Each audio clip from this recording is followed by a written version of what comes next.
16th of January, as of today, $20 of the Andrew Tate scores. After 6 months of grinding without seeing any results. I'm so happy right now, but I also need to remember to keep your focus on the work still. Enjoy the achievements you have made in your mind, but keep the focus on the work. You need to remember, I know 20 sales isn't much or the first sale of anyone, but mostly it's big because it gives the realization that this is possible. I knew it from the beginning that this is possible. That's why I grinded 6 months before seeing any results. But you need to understand, some people might take 6 months to achieve everything they want. But if you work hard enough, long enough, you will see results.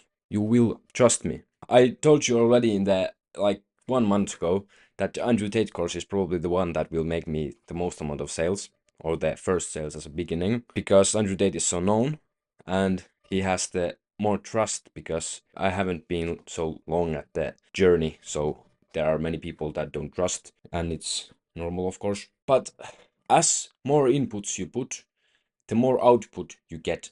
So just keep working hard, believe in yourself, have the mindset that you will make it. Because at the end of the day, when you start seeing those results, when the time goes on, the results will compound. If you stay it with long enough and work enough, it looks like overnight success. You maybe need that one viral video, you maybe need, I don't know, whatever business you are in. Every content you put on is a free lottery ticket, because it's only a matter of time with hard work and analyzing before you get the one viral video, and it can bring you thousands of sales. So just keep working hard. I'm gonna enjoy this, but I'm gonna still work, nothing else.